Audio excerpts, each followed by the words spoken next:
Welcome to Book 2, Chapter 4 of Soul of the Story. I am your host, Tyler Attico, and I am here with a Renaissance man, a singer, actor, incredible cosplayer, Lawrence Neals. Lawrence, how are you today? How you I'm doing? doing well. How are you, sir? Oh, I'm good. I'm good. I'm excited. I'm really excited to have this conversation. I think I told you back in January at the Section 31 premiere Yeah, that I wanted to get you onto the show, and I'm so happy that we're finally I'm I'm, here I'm to do honored, man. I this. should be interviewing you with all the amazing things you've done in the last couple of years, man. Oh no, man! Thank you for saying that. I appreciate it, but no.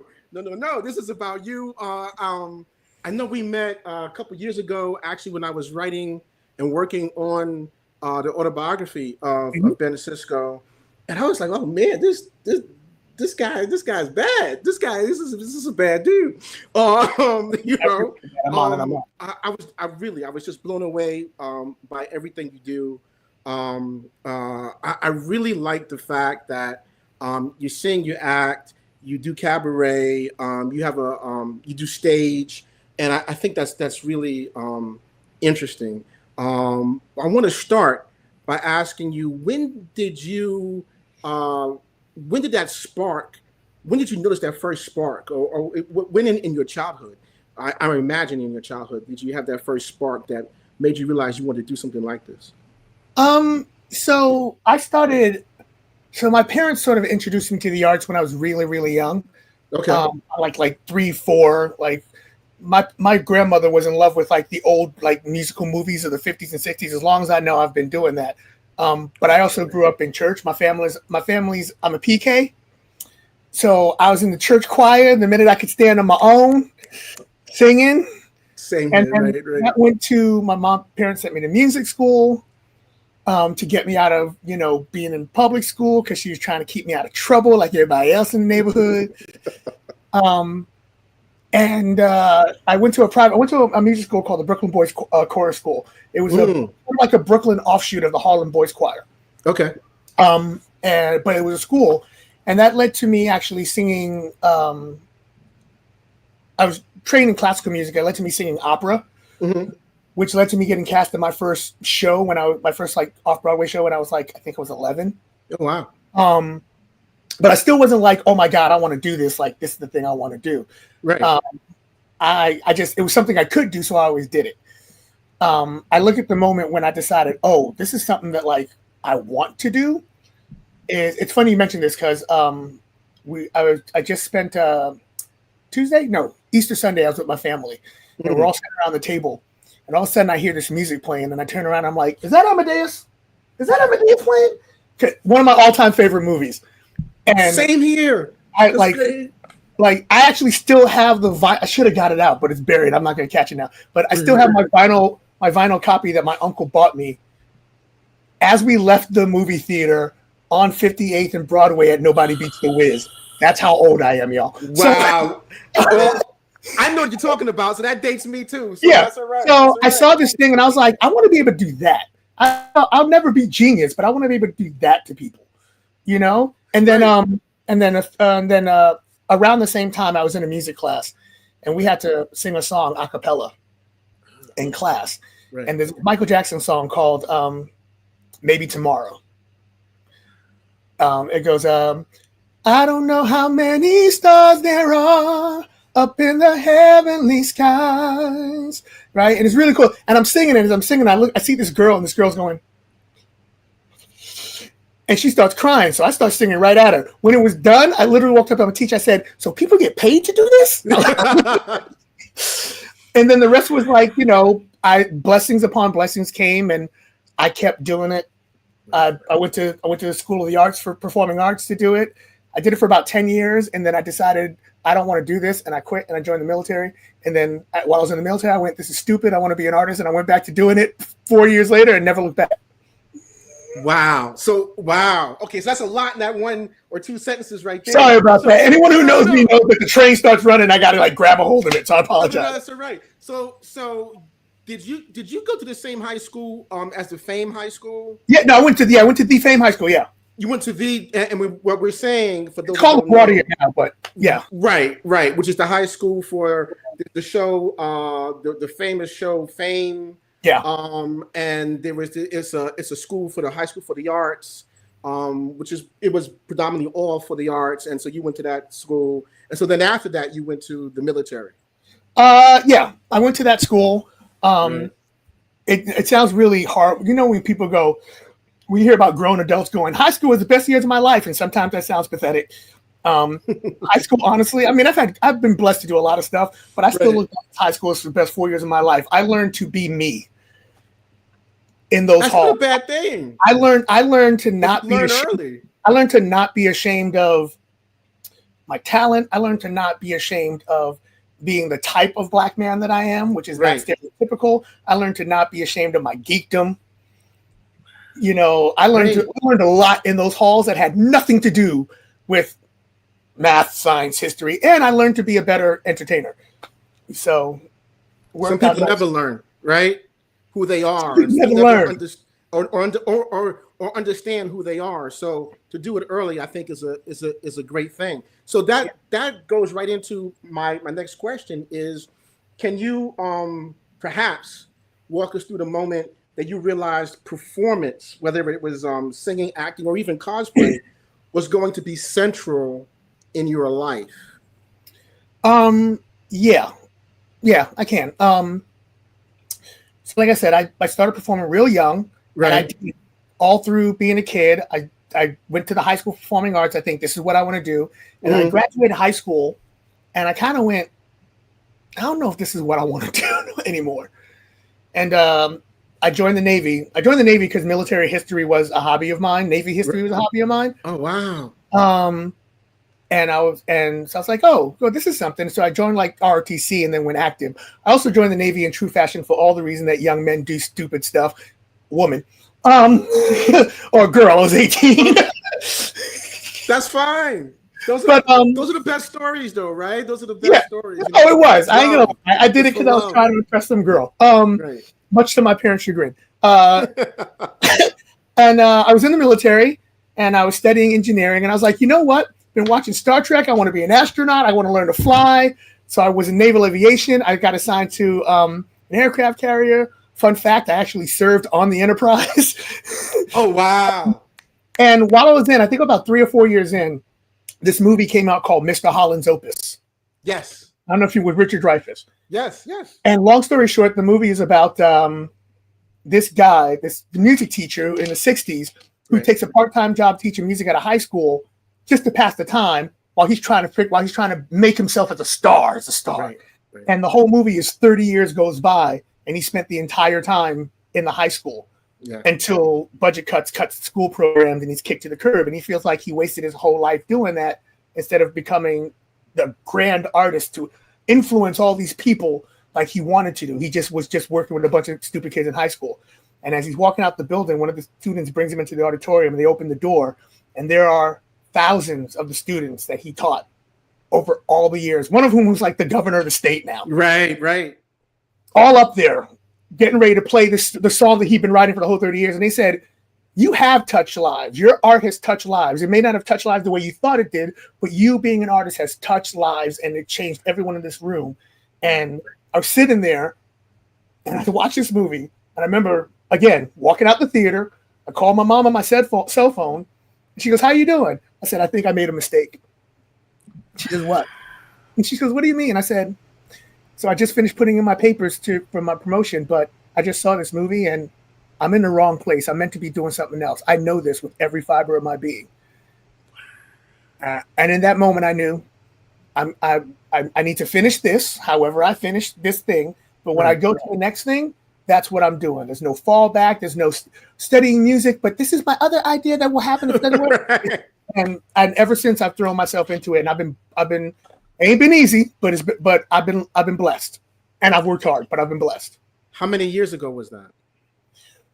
Man, why you gonna make me date myself? Approximately. What is it? 2025? Right. 2025. 25 years ago. Wow. And you never look back. I never looked back. That's That's amazing. I never looked back. I came home. I started doing the hustle. Right. You know, the hustle that actors do. I got to Right. bartend. I got to do all these crap jobs. I got to hustle. But once I booked my first performing gig, Right. with two exceptions in the last 25 years, I've never not in some way worked in performing. So I've been lucky. Wow. What was your first professional gig after that? You know, after you make that dive, you make that leap, what was your first gig? Your first gig that you're like, okay, I'm in. Okay. So my first entertainer gig, Okay. which is professional, but not like I'm in, Right. was I was a singing waiter at Ellen Stardust. That's great, man. And then I was a singing waiter for Spirit Cruises. But then right out of that, I booked my first, and then I did a couple like small plays. I went on tour with like a off, way off, so far off. It's in Harlem, Broadway show. Okay. And then my first big thing was I did a touring company. I did a national tour of Smokey Joe's Cafe and Rent. Oh, nice. Very nice. And Very nice. Like, oh, this is what it feels like. Yeah. Right. Wow. That's amazing. All right. So okay. So now you started, you know, from being a kid from high school in the Navy, and so now you're working gigs, and you're going from gig to gig. Are you singing predominantly? Are you acting? What's taking your? I ended up singing predominantly. Uh-huh. You have a After beautiful doing, voice. So. Thank you, I appreciate that, sir. Thank you. After doing some small plays, after doing a couple of plays, I did those 2 musicals. I got a temporary job working on cruise ships as a singer, as a replacement singer. Wow. That was meant to last 4 months, and yeah, I was on Carnival for 15 years. So wow, that's crazy. So 15 years. 4 years turned like working at Carnival, 15 years performing. You know what? It was awesome. I got to travel the world for free. Right. I did it, and every couple of months I'm like, this is my last one. I want to go home. And then they'd be like, that's great. Do you want to do one more? I'm like, okay, I'll do one more. Then after a couple of months or a couple of years, I'm like, all right, this is my last one. I want to go home. I'm supposed to be, pursuing Broadway and big time acting. All right. Well, can you do one more? Except this one's in Rome. Well, yeah, I can do one more. I can do one more in Rome. Wow. And then in that 15 years, it was also, this is my last one. This is the last one. Okay, I'm not going to do any more. I'm going home to New York. I miss my friends. I miss my family. And, ooh, that girl is cute. Maybe I'll do another one. Right. Maybe I'll do one more. Wow. So life is what happens when you're making other plans. So that is what happens. Where life hit me, but yeah, it was a good thing. Wow. That is crazy. All right. So, wow. All right. So, when you perform vocally, how do you emotionally prepare to embody different musical styles or lyrical themes?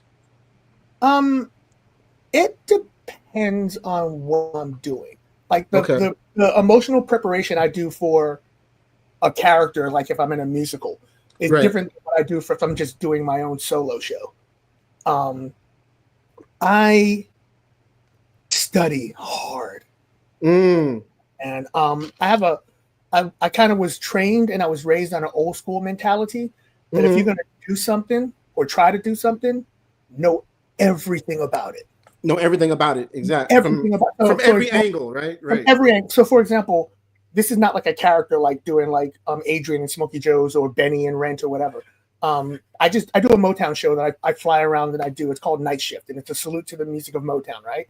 I can pick 7 Motown songs and just sing them and have fun with the audience, get them clap, sing along, and get up and walk off. Right. But when I was putting the show together, I grew up listening to Motown like most of us did, right? But when I was putting the show together, every book I could find on every artist, every story about them, behind the scenes on how the songs were written, how they were composed. Wow.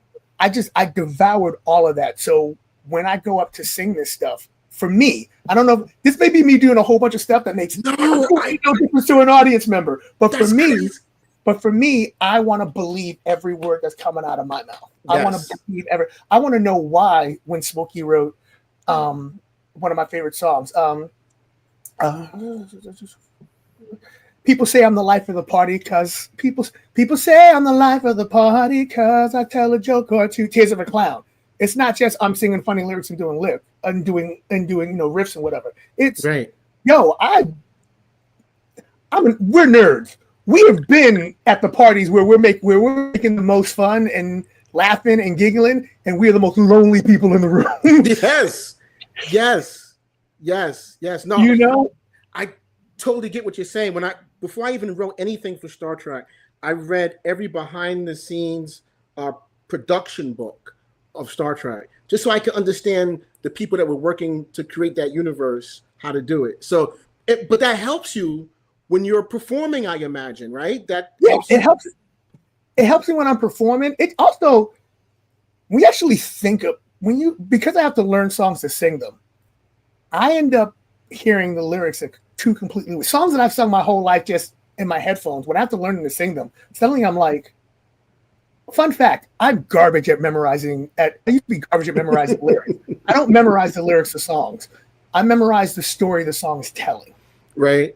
And lyrics are like that. Wow.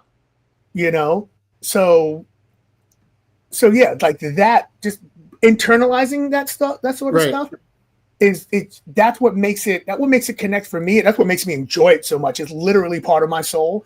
And then hopefully when I'm performing it, that's what I'm getting across to the audience. That's amazing, man. So let me ask you, I'm gonna bounce around in different questions with you. That's cool. So let me ask you, was there a moment in your career that maybe changed or started to cement how you felt about yourself as an artist? Because I know for me, I felt about myself one way when I started, and then as you start doing a thing for a certain amount of time, things happen and you start to get a different kind of feeling for yourself as an artist. Did that happen for you? Yeah, I can say that. It's fun, and you know this as an artist. It's a different type of artist, but as an artist, we are the most judgmental people to ourselves than anyone else. We are constant. A true artist is never sits back and goes, "This is me. This is what I am." And hello world, no. A true artist is constantly going. Not 10 p.m. Because let's be honest, we're all up to 1 a.m. So 1 a.m. 1 a.m. we look in the mirror and we're like, we were the hotness tonight and we cannot be beat. And we wake up at 9 and go, we are pathetic. We need to find our way back. Yes. There's a reason we're all in therapy, and if we're not, we should be. So it's a constantly rotate. There are times as an artist where I have felt amazing at myself, and there are times as an artist where I have gone, what am I doing? Right. Some of my friends are on like their third kids, second house, fifth car, corporate thing, and I'm sitting here, still years old, doing a hustle. So some days are better than others. What I can say is I've never questioned, once I knew this is what I was meant to be doing, I never questioned what I was meant to do. I just questioned how to best go about doing it from time to time. But most of the time I sit there, I just remind myself, dude, you're a hustler. I come from a Caribbean family. We hustle, I'm a hustler. So find it. It's not always easy, but find it. And when you find it, the path will go where it needs to go. Absolutely. It sounds like, I know a lot of artists go through imposter syndrome. I've gone through it, but it sounds like you've always known or you've had a strong sense of, this is who I am. It's just how to navigate it, which way to go. Is that, I still go through imposter syndrome. I went through just 2 years ago, I got the place where I work in New York. I work at a tour company called The Ride. And out of the blue, wasn't looking for it, I got promoted to the senior entertainment director. I went through imposter syndrome first. It was one of the things where they're like, hey, you want this job? And I was like, well, why are you asking me? And they're like, well, because you can do this job. And, first rule, say yes first, figure it out second. So I said yes first. And then, but I kid you not, I spent the first 5 months going, I'm waiting for these people to figure out I don't know what I'm doing and to fire me. But at the same time, every time I got home, I was like, all right, books on everything first of all, remember everything you've ever done your whole life to this point. And now, books on production, books on directing, booked on this, talking to people, yada, yada, yada, so that I could shake it off. And then eventually I was like, you know what? No, I know what I'm doing. And I know what I'm doing, and I know the kind of leader I want to be, not just as an entertainer, but ironically. Do you ever see this book you used to call Everything I Need to Know I Learned from Watching Star Trek? Mm-hmm. Mm-hmm. It's a book that came out like 1,000 years ago. It's a little tiny book. It's a good book, though. I constantly say it. Yeah, it's a good book, right? I constantly say it to myself because when I think about how I want to be as an entertainer, it is remarkable how many times I find myself quoting something from Star Trek. Wow. So you know what? That's a perfect lead in. So let's talk about Star Trek, because Star Trek is a big part of what I see you doing. So can you talk a little bit about what Star Trek is to you? Your first, the first time, your first experience with Star Trek, that sort of thing. Star Trek is, I mean, it's a TV show and it's fun and it's escapism and it's all that. But Star Trek, I don't want to say it's, people go, Star Trek is my religion. It's not my religion. Also, my mom, who's a pastor, somewhere at home, she just went, my son. Just saying that out loud. But I'd be lying if I wouldn't say it's become a philosophy. For sure. Yeah. Because it's more than just me watching. I've watched the shows and I've dissected them, and I try to remember the things.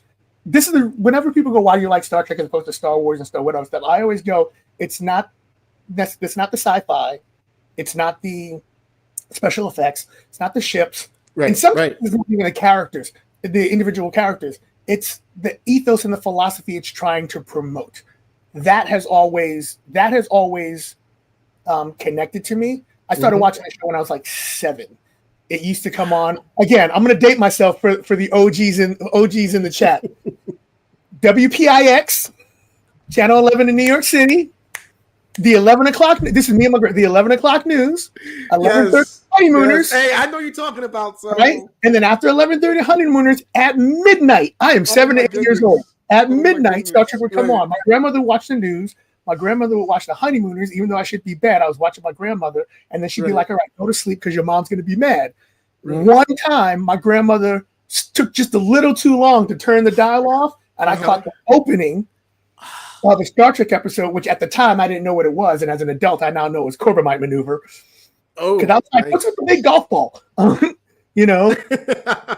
I was like, yo, what's this? Remember when we used to watch TV to not get in trouble? You turn the volume all the way down and you this close to the screen. Yes, I did that. And the TV is big enough to be the furniture. That is literally how I started watching Star Trek. And I was like, I'm going to get in trouble, but whatever. Right, and then I didn't know anything about conventions. I didn't know there was an ethos. I just like this show with the colorful stuff and these guys who were like telling stories. And I didn't know these stories. My parents used to tell me when I was a kid, if I didn't know something, my parents didn't always tell me what it was. If I saw something and it was like Conscience of the King, what does that mean? My mom would go, because you got this behind you. My mom would go, you see that big bookshelf of encyclopedias that you made me buy? Look it up. I found myself doing that a lot with Star Trek. And the more I was looking up stuff and finding out cool stuff and then watching stuff, it just became a back and forth until I was like, yo, I'm into it. So yeah, I've been watching it for a long time. And then I think when I was 11, theater connecting to the show, one of the first shows I ever did off Broadway was called the show called Juan Darien. Julie Taymor was director, and there was a woman named Andrea, can't remember her last name, her name was Andrea. And she saw me wearing like a little pin or something that my aunt had made me. And she goes, you like Star Trek? And I'm like, yeah. And she starts running off. This is my first time meeting a Trekkie. Right. Up until that point, it was just people making fun of me. And she rattled off stuff. And I went, I don't know what you're talking about. She goes, well, have your parents ever taken you to a convention? What's that? What's that? Wow. And she goes to my mom. She goes, I want to take him to a convention. She took him to my first convention. And all bets were off after that, man. I was like, yo, this is community? Bring it on. Bring it on. That's amazing, man. Wow. That's wow. That's amazing. Wow. And so then, so at what point? I know we're going to leapfrog a little bit, but at what point did you decide to start to incorporate Star Trek into, your art, into your singing, your acting, into that? You know what, man? That's only been the last 10 years or so. Okay. I've been a fan since I was a kid. I've loved it, but my art was one thing, and my hobby was another. Right. And never the two shall meet. I'm sure there were little things that there were times where they would cross, but it was never intentional. When I was in the Navy, I remember when I was in the Navy and I was assigned to my first ship, and they were like, "Well, here's your ship," which was a ship called the USS John C. Stennis. But she was still in the shipyards being built, so we need to send you guys out to do your training on other ships that are active. And they're like, "All right, you 30 are going to the Teddy Roosevelt, you 30 are going to the George Washington, and you going to CVN 65." And I, what? They're like, and I called my mom and I was like, "Oh!" Literally assigned me to the Enterprise, just like, "Yo, get me off this boat." Then it's old. But it wasn't until about 10 years ago that one, I was a lot more comfortable just in public. As a kid, I would go to conventions in costume. It'd be 100 degrees in the summer. I'd wear a coat over my costume until I went to the hotel. Wow. Or I would, because I was afraid of people making fun of me, getting beat up, whatever. Right. I'm I will dare you to beat you with this lightsaber. The same way. When I'm around my theater people, if they're around me enough, they would see my fandom, but I would never bring it out because my hobby's here. And then about 10 years ago, Jamal, I know you chat, you can correct me. Might be a little longer, maybe about 15 years ago. I got really back into fan culture, back into cosplay culture about maybe 15 years ago, purely by accident. And then because I hadn't been in cosplay or fan culture about 10 years because I grew up. That's what you do as an adult. And then I discovered we're still doing it. So I got back into it, and I remember how it came up. But someone had said something about we were having a discussion, and what would eventually become the Cosplay Cabaret, which is, it'd be really funny to perform as that character. I could come up with a skit for one of my cosplays or a song for one of my whole people, and that was the beginning of the two of them starting to do this. Right. Again, wasn't planning on being a cosplay event host, which I've been doing. Wasn't planning on doing any of the stuff. It was something that just came out of nowhere. But then once it started to do this, you need to go behind this and let me run with this and let me see if we can make some people smile and have some fun and expand the fandom. And that led to a whole bunch of stuff. So it's only recently that my fandom and my professional life have turned into what they are now. So you started off singing. How did you go from singing to acting? Or not but incorporate acting? So I got into acting by accident. Okay.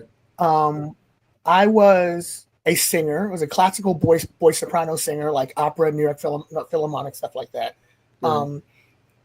The first show I told you about, her name Julie Taymor, she was putting together one of her early works that needed the lead was a boy character that needed to be a high soprano. That the boy, you know what? I've never thought about it until just this second, telling you this story. Wow. The boy starts off as a baby jaguar that is it's like Bambi. His mom gets shot by the hunter. This woman takes in the jaguar to save him from the hunter, and her love turns the baby jaguar into a boy. The boy grows up not knowing what his background is, but knowing they can communicate with animals. It's weird. As an adult, they find out who he is. They crucify him. Literally, I got crucified on stage in this show. And then he turns back into his animal self. And I never thought about it until this moment. Man, I need to cosplay Black Panther. Anyway, So Wow. I was working in this choir, and the director of the choir called me and said, "Hey, would you like to go audition for this play?" And I'm like, "I don't know what it is." I went into the audition, but I was like, "Sure, I'll go into the audition." I honestly went into the audition. I remember it was a Friday night. I went into the audition because Knight Rider wasn't on. My parents go, "Do you want to go to the audition?" And I went, and I went, "No." Why? Because Knight Rider's on. It's Friday. It's Knight Rider night. And my mom's like, "It's a repeat." I'm like, "Sure, let's go to this audition." I didn't Wow. have a shot. I'm sitting in a room with a bunch of people who are like, the stereotype, a bunch of kids with their theater parents. Sure. Had shot, proper song, sheet music. I walked in there. They're like, "Who are you?" They told me who they are. They go, "So you're going to sing something for us?" I said, "Yeah." "You have sheet music?" I went, "We supposed to bring sheet music?" I sang Amazing Grace a cappella. Wow. First audition song I ever did in my entire life for a stage show. I sang Amazing Grace a cappella. They said, "Do you have a scene for us?" I said, "No." "Were we supposed to do that too?" They're like, "Well, do you have any like movies and stuff that you like?" "Yeah." "Do you have any scenes you remember?" "Yeah." "Just do it." Did it again. No training, no whatever. Then they said, "Okay, well, there's dancing in this. Do you dance?" I went, "No." They said, "Well, do you do any kind of movement?" I was like, "I study martial arts and my uncle." So I literally did one of my like the most basic martial arts kachas. I walked Like out the door. right. Yeah. I walked out the door going, "Well, that was whatever it was." I was 10. What the hell did I know? Right. I go back home. My mom goes, "So they called you and want you to come back." I went, "I'm sorry, what?"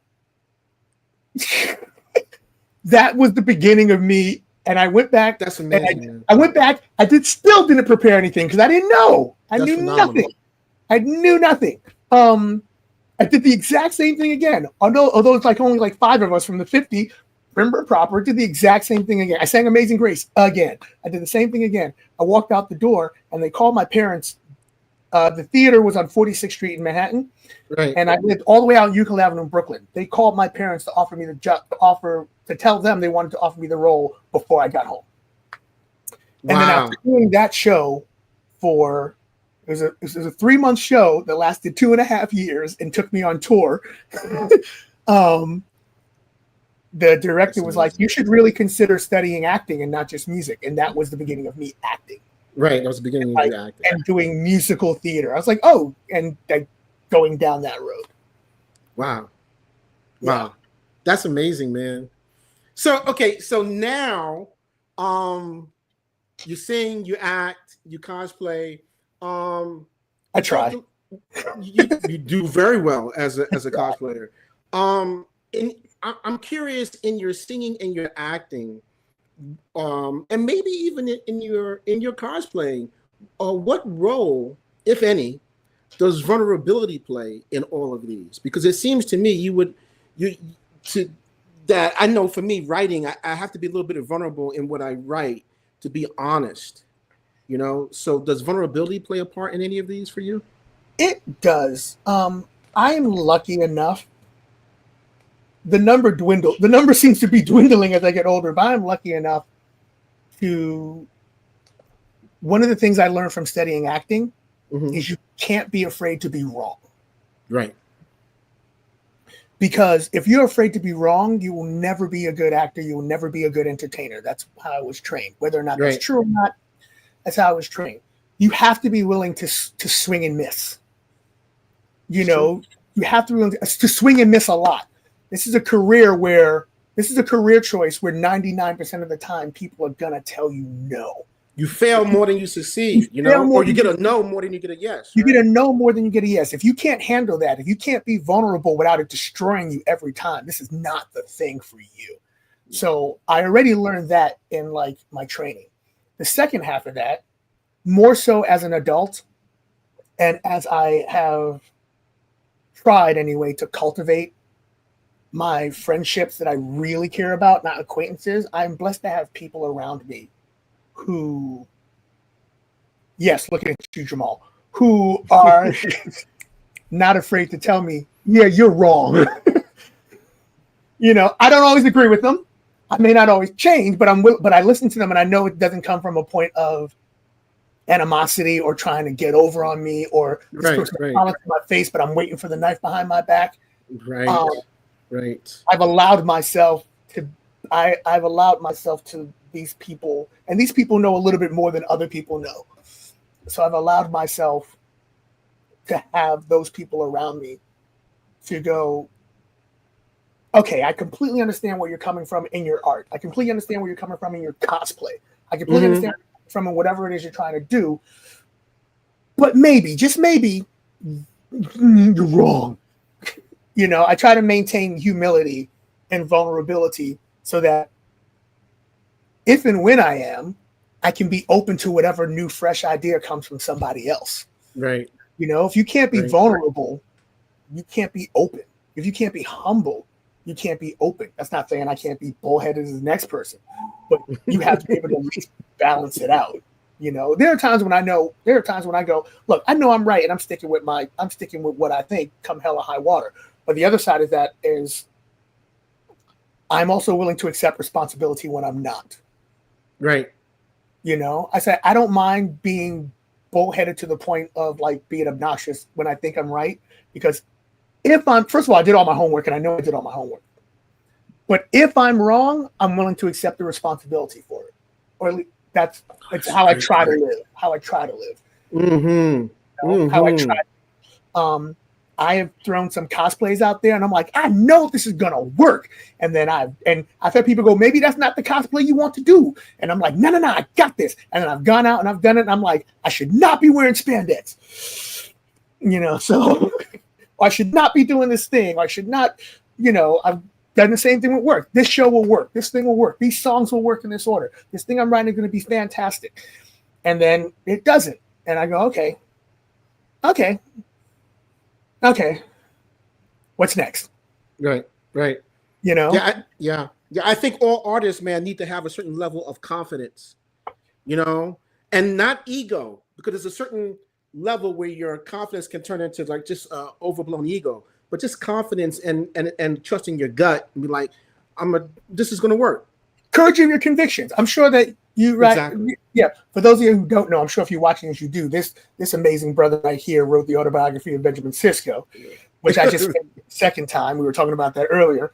But I'm sure that somewhere there are drafts of things that you wrote that you thought were amazing. And then when you started putting in context, you went, yeah, no, this whole thing has to go. It's got to go. Right. It's crap. It's got to go. Benjamin would never do this. And you know what? More importantly, you probably wrote something that you thought was amazing, and someone told you Benjamin wouldn't do that. And you're like, no, because I'm going to explain it with the next thing that happens in his life. And then you got to the next thing, and you went, nope, Benjamin wouldn't do this. Yeah. You have to stay open. You're absolutely right, because and that's why you have to have people that are genuine around you, so that when they tell you things, you listen to them and you're like, oh, okay, you know what? You're right. This doesn't belong. This scene, this thing doesn't belong. And when you take that in without ego, you know, without hubris, it helps you become a better artist, right? Yeah. You know, and then you also try to surround yourself with other artists who are the same way. Yes. Does it help you to surround yourself with other artists that don't have the same mentality, because they just pull you off of where you're trying to go and where you need to. You know, you surround yourself with people who inspire you. You surround yourself with people who can also be open and vulnerable and humble. You know, you don't go, oh, that cocky guy's have everything. I need to jump on that cocky guy's coattails. Because first of all, that cocky guy's going to kick you to the curb eventually. Right. But two, that's not who you really want to be. Right. You know? And I'm never competing with anyone else. I'm always in a competition, but it's always in a competition with myself and who I was yesterday or even last year. I don't find myself competing with other individual. You know, I do find myself like feeding off of their energy, and hopefully they feed off of mine, but not in a competition. Does that make sense? Yeah, no, it does make sense. It's not, for some reason, I don't know if it's human nature, or I don't know if it's, I don't want to say American, United States nature. That the world is a zero-sum thing, that there's only so much pie to go around. That's not it. That's not it. Not especially in the arts. That's not it in cosplay. That's not it in the arts. That's not really it in life. It is not a zero-sum thing. There's enough for everybody. And a matter of fact, there's even more when you start sharing, because sometimes when you share, you create something completely new that wasn't there before. And now you got even more of this new thing to share with other people. It's true. You know? That's it. That's right. But you have to try to adopt that mentality. Yeah. You know? That's absolutely right, man. And it ain't easy, but you know. That's right. So let me ask you: have you ever portrayed a character, or maybe even sung a song that taught you something about yourself, or revealed something about yourself that you hadn't expected to learn? Um, I mean, if I want to go all inside the actor studio, I go, a true artist learns something from every character and song that they've sung. Yes, Mr. Lipton. Well, thank you for comparing this in any small way to Inside the Actor Studio. Thank you. I appreciate it. No, we're inside the soul studio, baby. Instead of asking the 10 questions, we're going to talk about the 10 funkiest songs. That's right. That's at right. the end of things. Right.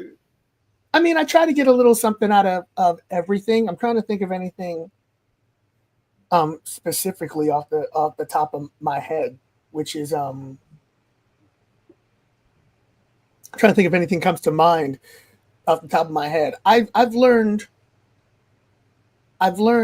So okay, I did a play back when I was still doing. It wasn't a musical; it was a straight play. Mm-hmm. Are you familiar with the author Amiri Baraka? Also named Leroy Jones, Black playwright, activist. Look him up. Trust me. Jamal probably knows what I'm talking about. I don't want to keep shouting out Jamal. I'll pay you later, man. The check clear. Is a Leroy Jones, also known as Mary Baraka, is a Black playwright. He has a one-act play called The Toilet. That, long story short, is about, this is in the 70s now, about a group of gang kids a group of kids in a gang who attack whoever their target is for the day, right? Because the kid is homosexual, not knowing that the second in command of the gang is a closeted homosexual. And then they turn on him at the end when they discover this, and actually let the other kid go because they turn their own gang member for material. And I played that part. Years ago, and I had never played a character remotely like that. Right. I had never played a gangbanger. I have constantly been told in my life when I've auditioned for certain roles that I am quote unquote not Black enough. And then I got to a point in my life where I went, you know what? Fine, then I'll play the other character. I just want to work. I don't care. Actually, that's a lot. Originally, it messed with my head and it messed with my psyche and it messed with my emotion. And then I got to a place in my life where I went, you know what? I'm gonna be the man I am, regardless of what I look like or what you think. And you can step on board or you can step off. Yeah, I'm gonna just be who I am. But that took a long time for me to get there. At this point, I wasn't there in my life. And I couldn't find this character. I couldn't find this dark place that I need to be, and this dark place I needed to be. And I couldn't find this painful place that I need to be. And part of the way I found it, and I'm not just making this up for the sake of the fact that we're talking about this in your show, there's two things. I forgot what film it was, but I was watching a film with Michael Ironside. And this brother can smile and scare the hell out of you. He can. Like, even when he's a good guy and he smiles, you're like, dude. I'm watching this. And I kind of found the quiet heartness I had. I started to find it through that. And then I was trying to find the physicality of a strong character, but a strong character right from the get-go was open. And I kid you not, man, I found a little bit of that in Cisco. I found it in Cisco. For the first thing, at the time, I had long straight hair because I was crazy. I used to ultra perm. And I'll find, I don't have any photos with me, but I'll find one and I'll send it to you. But yeah, I had let my hair blow out and then I relaxed it and it was down. I thought I was Prince. I was whatever. Nice. Between Cisco and Michael Ironside doing this role, I shaved off my head. Wow. Doing my goatee. That was the first time I had that look. Right. That sort of that Cisco look and that sort of mentality, and I took those two things to find that character and that role, and also used it to find those. I used those inspirations to find that in me, in order to play the role. And then once I found it in me, once I connected to it, I was like, oh, I know what this is now.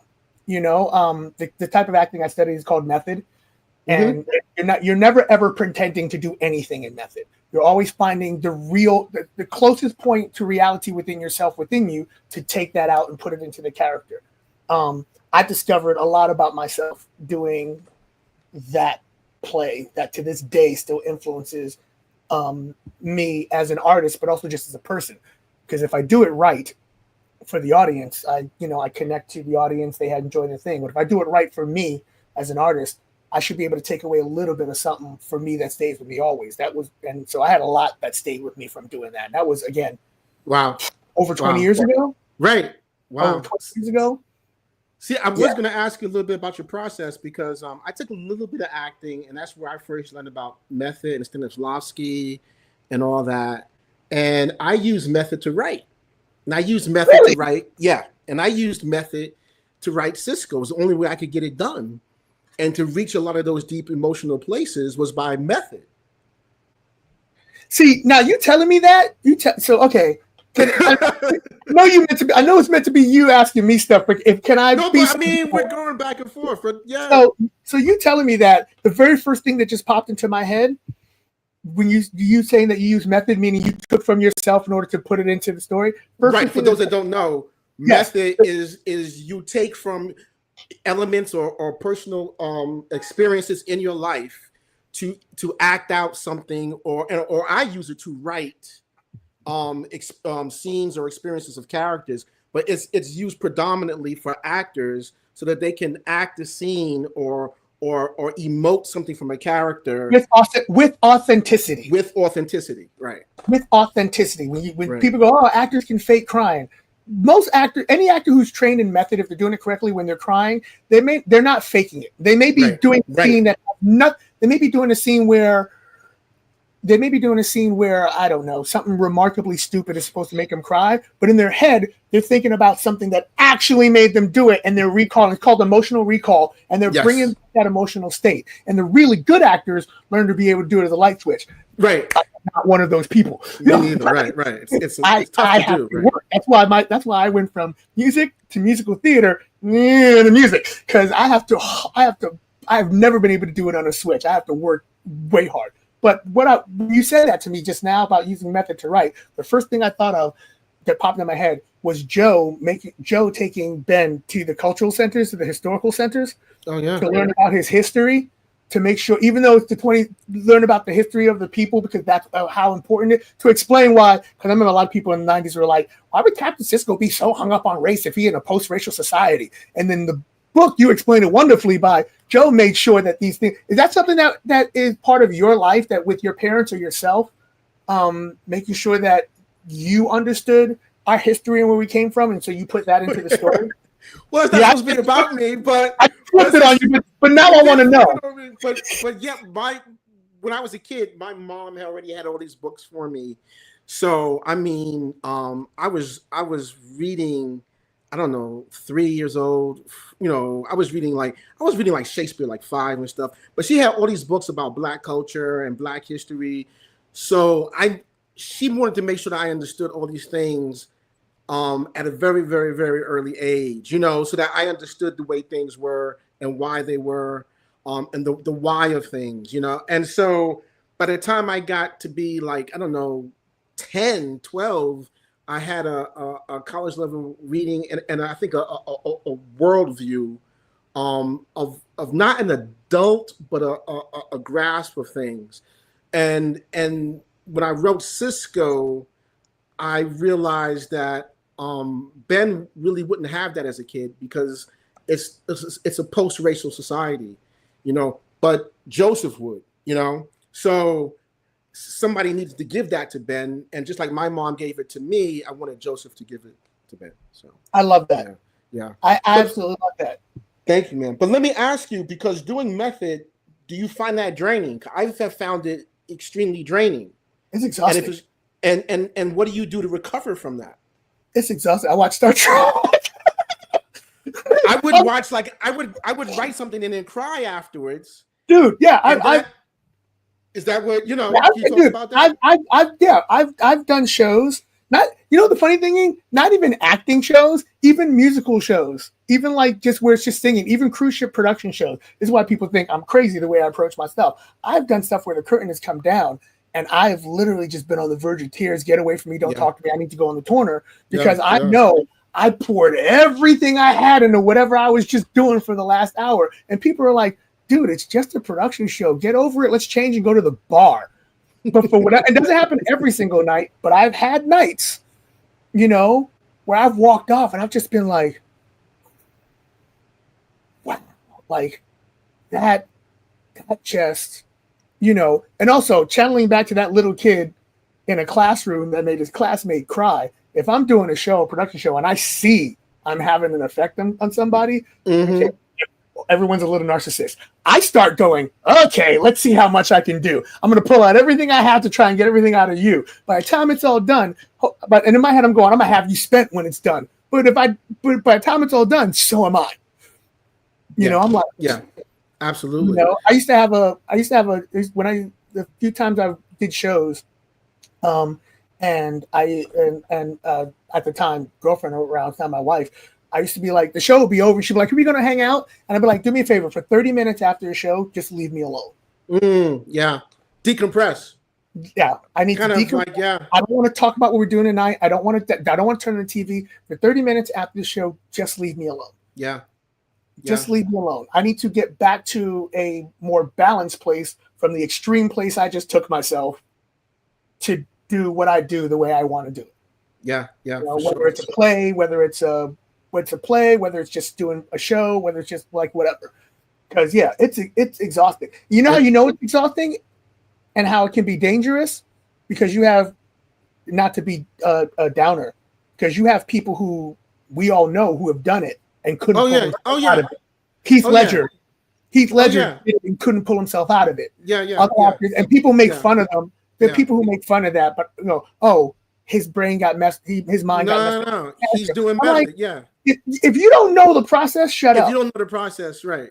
Yeah, you know, don't know the process. Yeah, and that's how you know you're tapping into the process, right? Because when it is genuine and when it's authentic, you're really hitting some real stuff, you know. So, and for those of you, if you're not careful, one of the things one of my teachers said, you need to go there, but you always need to have control of the reins. Yes. When we were in school, when we were in high school and we were learning how to do this, the amount of times, especially stuff, the hard emotions, right? People were bringing up childhood traumas, right? People were bringing up the kind of stuff you see on like SVU, whatever. This is a high school classroom. When the class is over, the bell rings. Go to your next class. They haven't learned to switch that off yet. Right. You can't switch. Right. You know. Kids in the corner who need, I don't know how the school is now. We didn't have school psychologists and therapists back then. I sincerely hope they do now. Because seriously. For a fact there were people who were like, how come old girl didn't come to school today? Because yesterday in class, she couldn't turn it off at the end. She went home and she was still doing it. Because your psyche doesn't know, that it's that what you're doing, your psyche, you're tapping into those things. I know when I wrote Cisco and his grandparents, there's some heavy scenes with his grandparents. I had some heavy moments with my grandparents. So I tapped into that, but your psyche doesn't know to stop. But after you wrote it, you were like, end chapter 13, and you brought all this up to write it. The chapter's done, and you sat there. I'm writing with a pen like it's 1898. You're on your laptop, I'm assuming, writing it. But when you were done and you closed the app, you probably just sat at the desk going, "Damn." Yeah, man. Okay. Yeah, what do I do now? Or you might have thought end chapter 12, start chapter 13, which is a whole different beat going, I can't do this yet. I can't do it.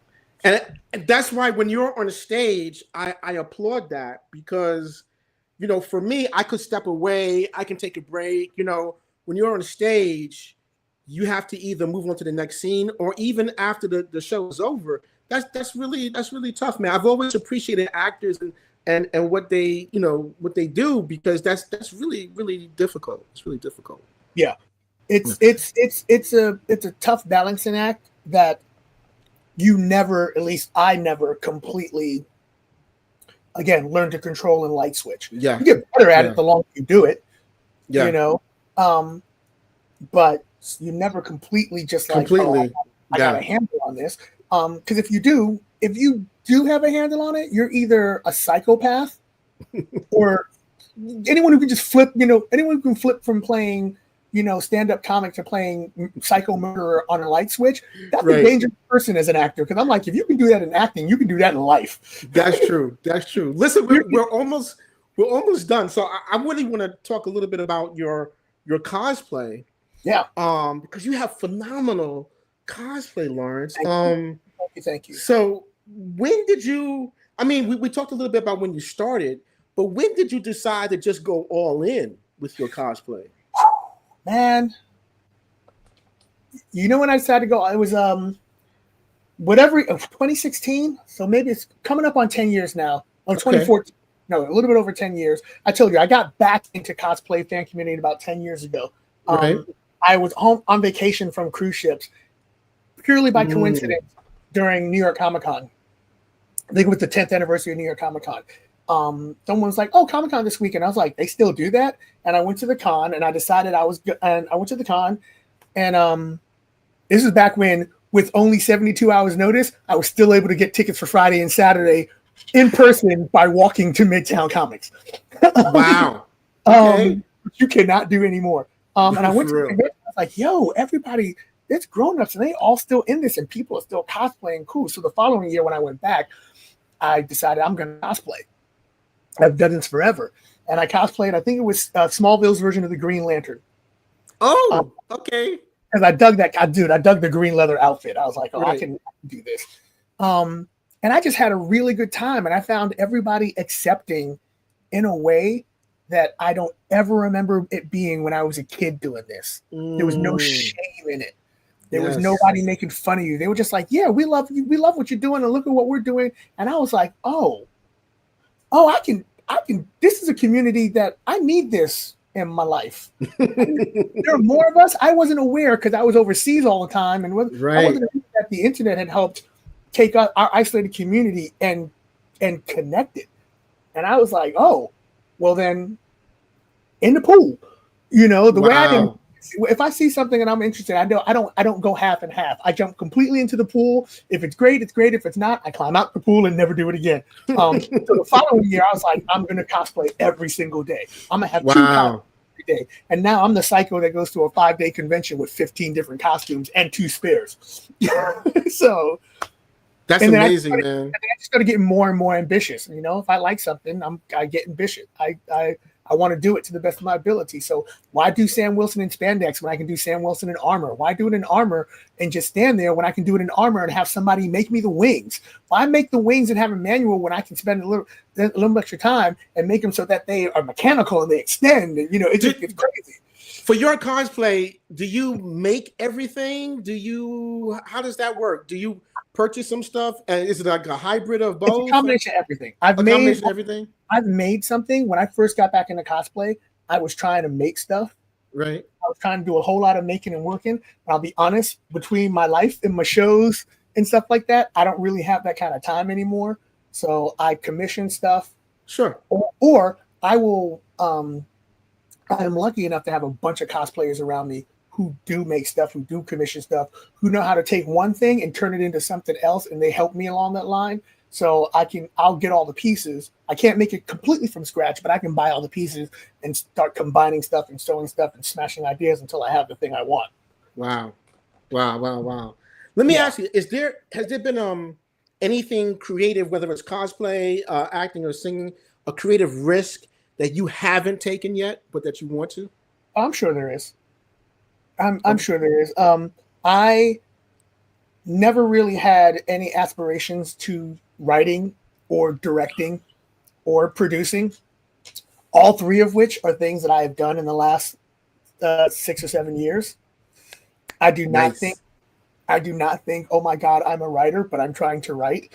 I do not think, oh my God, I'm a director, but I've been directing stuff for about 7 or 8 years now. I sure as hell don't think, oh my God, I'm a producer, but apparently people want me to do that too. Right. So, you know, like you said, I say yes first and I try to figure it out second and see if I'm any good That's at the it. rule. That's You know, the rule. I would say the only thing, one of the things I haven't done though is a major a major. I'm not afraid of taking risks, but I like having a safety net. Yeah. I'm waiting for the project that makes me go, screw the safety net. Let's just do it. Let's just do it. Yeah, Wow. Kobayashi Maru come hella high water. Wow. Well, okay. So this is going to be my last question of the evening, and I wanted to ask you, how would you define, or what would you define? How would you define the soul of your story?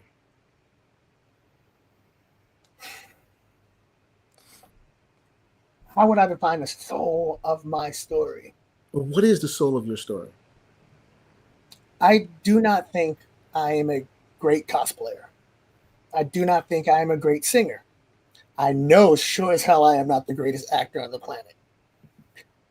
I don't necessarily think I'm a good writer. I don't necessarily think I'm a good director. I don't necessarily think I'm a good producer. I may not necessarily be a big manager, but I know unequivocally, without a shadow of a doubt, that once I decide to do something, almost to the point of being unhealthy, which is why I have to look out for myself and hopefully have friends around me who do, but when I decide to do something, my heart, my mind, body, and soul are going 150% into the thing that I am deciding to do. Wow. Wow. So if I've decided I'm going to cosplay something, I'm going to try to cosplay. If I decide I'm going to sing something, I'm going to try to sing it. If I decide, you know what? I don't know where this came from, but, Derek Attico asked me to do his thing. All right, I'm going to do it. Let me prep my mind for this thing. Let me do what I need to do so I can come here and be correct. And for me, as an artist, it is a sign of respect for the audience member or the listener or the person watching the chat or the person listening to the chat or the person watching the live stream or the person who is doing the interviewing to not bring any less than everything that is part of me to whatever it is I'm doing. Wow. And if I don't do it, and if I feel that I'm not doing it, to plug Jamal one last time, he has seen me turn onto myself. Right. In a horrible way. And I don't like that. So I try to do what I'm doing. Lawrence, I think we are, well, I know, I don't even say I think, I know we are only in the beginning of your opus. And we are going to see all the lives that you will touch, because you already have. And I mean, I just think of all the people that you've entertained on all those cruises. That's amazing, man. So I and all the things that you have done and will do. So I'm excited, and I'm thankful and happy to know you, and I want to thank you very much for being on the show today, on being on the Soul of the Story. You too, my brother. Like I said, when you told me that this was your first one, I was like, this was the first one? Oh, come on. What's next? Where's your Anselm? You're gonna be right. I'm waiting for the collected works of Derek Tyler Attico. Oh, right, yeah. We hope, right? We hope. Yeah. Thank you so much. And I told you earlier before the thing, man, your work is. I read it for a second time because your work is inspiring stuff in me that I want to flesh out and stuff like that. So thank you. Thank you, and right back at you. This is what happens, Your work inspires me, and hopefully mine inspires you. So thank you. And also, I want to thank everyone for watching and listening, for being a part of the Soul of the Story community. And if you're new, please don't forget to hit like, subscribe, and tap the bell so you don't miss any of these conversations with incredible individuals. And hey, if you have a brand or a project and you want to reach a community that truly values authenticity, storytelling, and diverse perspectives, consider sponsoring our show. Our community enjoys connecting with new voices.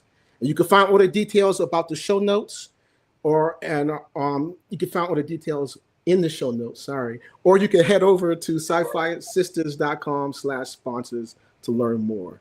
So thank you, and we'll see you next Tuesday at SyFy Sisters Inc. for the live show. Please don't miss it.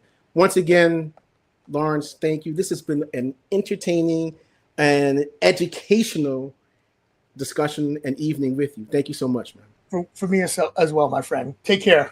Take care. Thank you.